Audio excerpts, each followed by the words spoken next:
Mohamed, Yves. quelles sont peut-être encore aujourd'hui vos stratégies de lutte contre ce que vous appelez la spirale de l'autostigmatisation et pour votre émancipation? Oui, j'aimerais, avant toute chose, je sais que l'événement touche à sa fin, mais j'aimerais adresser un message de remerciement.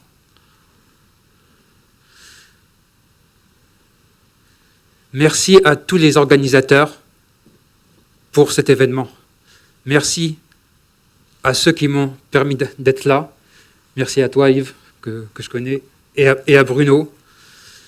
Voilà. Parce que il y a eu des imprévus. Il y a le report. Ça a été reporté. Ensuite, ensuite, il y a des changements de dernière minute. Il y a des imprévus. Et tout ça a été déstabilisant et décourageant.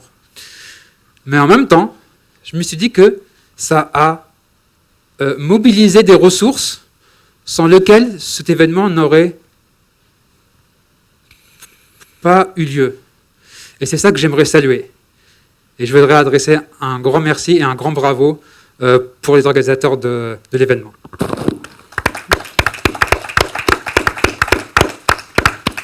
Merci Mohamed.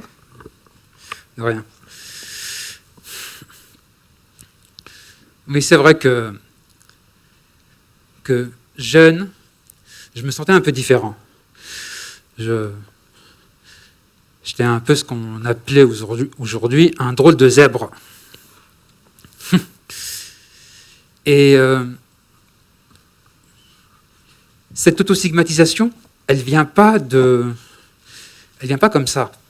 Elle n'est pas venue tomber du ciel. Elle est venue parce qu'il y a eu des regards qui sont portés sur moi et qui a fait que moi je me sentais un peu différent. Voilà. Et un peu différent, et du coup, par exemple, même pour jouer au foot, on choisissait choisissais d'autres collègues. Moi, je t'ai mis un peu sur le banc de touche, vous voyez, on ne jouait pas avec moi. Et c'est ça qui a fait que, tiens, il y a un truc qui cloche. Pourtant, moi, je me voyais normal, moi, j'aimais bien aller vers l'autre.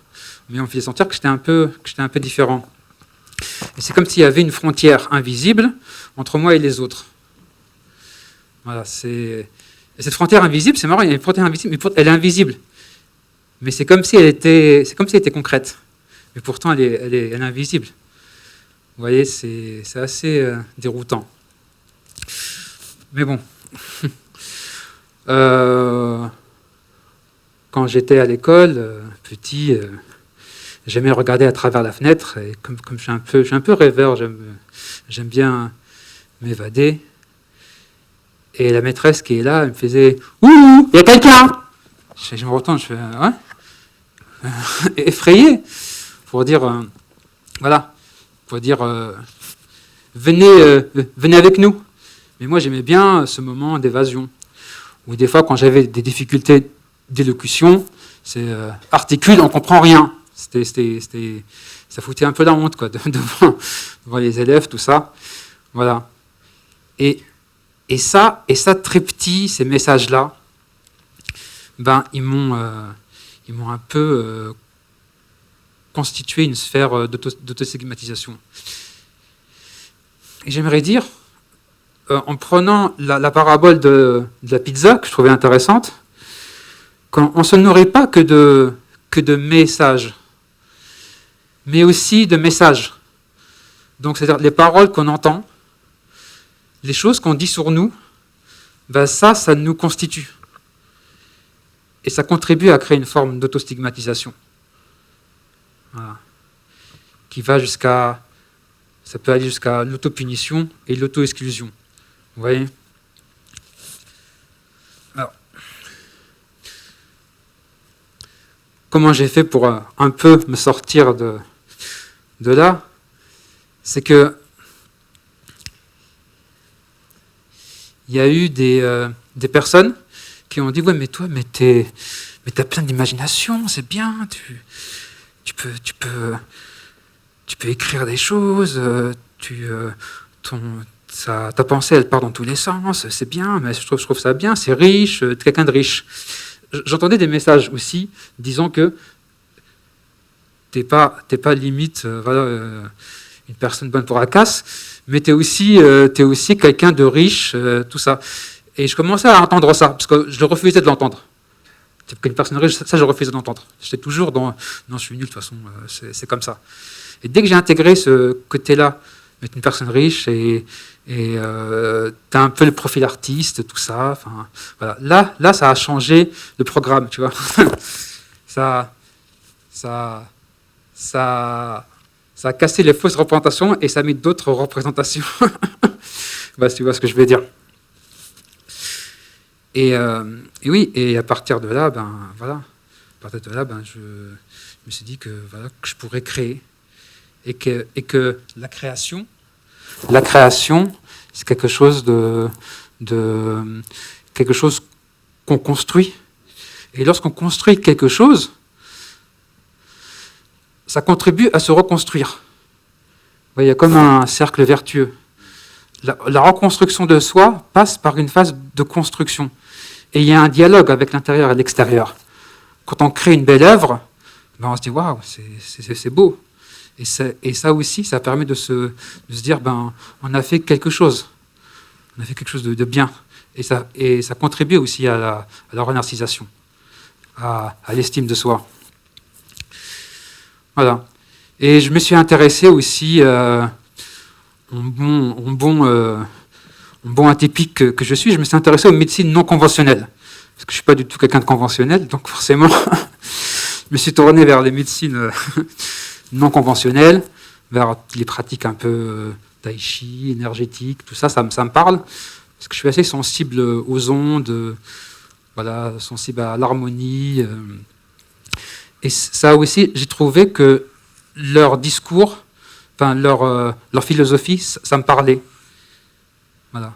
Et c'est ça que j'aime beaucoup la philosophie, j'aime aussi la philosophie orientale, et aussi les discours, la philosophie hindouiste ou même alchimique, tout ça, c'est quelque chose qui me parle et que je trouvais ça beau. Et je me dis, mais c'est comme si on avait le même cerveau. C'est comme si on avait la même façon de penser entre moi et les philosophies traditionnelles, anciennes. Voilà, parce qu'ils raisonnent un peu par analogie. Ils ont une pensée, c'est pas comme la pensée de la modernité de Descartes, où on sépare l'âme, le corps. Ils ont une pensée holistique. Et ça me séduisait. Je me dis, tiens, mais je suis pas totalement extraterrestre. C'est-à-dire que ce genre de philosophie, je me retrouve là-dedans, ce genre de pensée. Et du coup, je me suis mis à pratiquer des arts martiaux, du tai chi, tout ça. Et ça contribuait aussi à retrouver un certain axe. Un axe en moi, voilà. Une certaine forme de verticalité. Parce que je me faisais beaucoup du tort. Et quand on se fait du tort, on devient coupable. Et coupable, coupable, c'est aussi, on sent qu'on va être coupé en deux, comme s'il y avait une épée de Damoclès qui nous menaçait, ou comme si on était dans un siège, sur un siège éjectable. J'avais pas ma place, voilà. Mais il y a des personnes, c'est pour ça qu'il ne faut jamais être désespéré. Vous avez tous, autant que vous êtes, votre place dans ce monde. Et c'est pas un discours de gourou, hein. Pas du tout. Voilà. Parce que moi, j'ai mis longtemps à la trouver. Elle est encore en cours. J'ai pas dit que ça y est, que c'est mon émancipation est en cours. Voilà. Et j'aimerais me réaliser. Voilà, c'est important pour moi de m'épanouir. Je sais que je suis quelqu'un de riche, qui a beaucoup de recherches, de richesses, mais qui sont enfouies. Voilà. Et que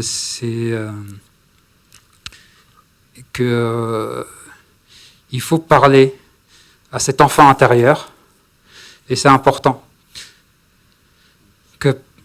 Oui, tu vois ce que je veux dire. Voilà. Que pour moi, l'adulte n'existe pas. même si on a 70 ans. Parce qu'il y a toujours, quand on souffre, c'est toujours la souffrance de l'enfant intérieur. Cet enfant qui a été blessé, qui n'a pas été écouté, qui n'a pas été compris. Et c'est lui qui crie, qui gît dans le corps de l'adulte. Et c'est à lui qu'on doit s'adresser, si on veut le voir grandir et s'épanouir. Voilà. Ça, pour moi, c'est important. Et souvent, dans les instituts, on ne calcule pas trop ça. C'est des pratiques New Age, l'enfant intérieur, tout ça, c'est des pratiques un peu bizarres. Mais c'est important de se mettre à niveau de cette... quand on arrive de piquer des crises, tout ça, c'est pas non, maintenant t'es grand, ça suffit, arrête de faire ton gamin, ou je sais pas quoi. Ben non, il y a toujours cette part infantile en nous, et il faut savoir l'écouter. Voilà, c'est important.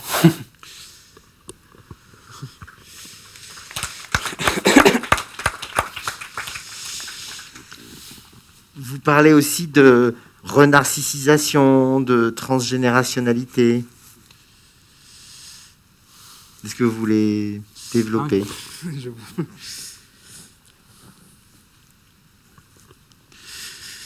Oui.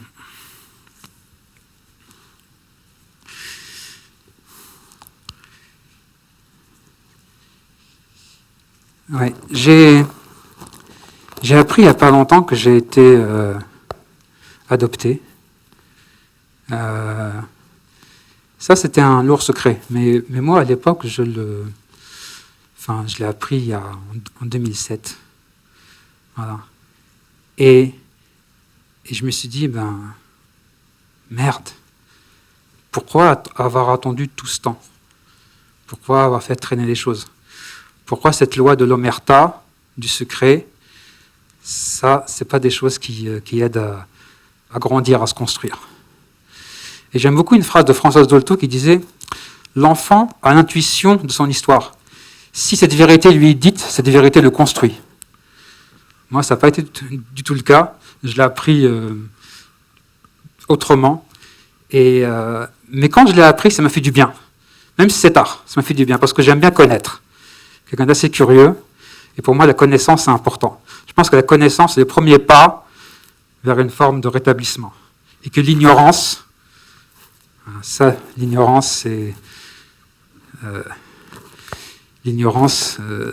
pas bon du tout. L'ignorance vous fige. Et j'ai fait des recherches, tout ça, et ça m'a permis de connaître un peu mes origines, tout ça, et c'était important. Voilà. Parce que pour moi, c'est important de se connaître. Et il n'y a pas de guérison, enfin, il n'y a pas de rétablissement sans connaissance de soi. Et que même toute la psychologie, tout ça est orienté vers la connaissance de soi. Voilà. Et c'est vrai que ça a été un début de renarcisation. Et je suis quelqu'un d'assez curieux et je m'intéresse un peu à tout ce qui est caché, donc la psychanalyse, l'inconscient, tout ça. Parce que comme on m'a caché beaucoup de choses, je me dis, et petit, je m'intéressais à tout ce qui est dans l'envers. Madame parlait du monde invisible, moi j'y crois. Et je ne suis pas dingue pour autant. Je sais que ça existe. Il y a des réalités, il y a différents niveaux de réalité. Et je suis quelqu'un qui m'intéresse un peu à tout ce qui est caché. Et ça a aussi développé une forme de curiosité en moi. Voilà.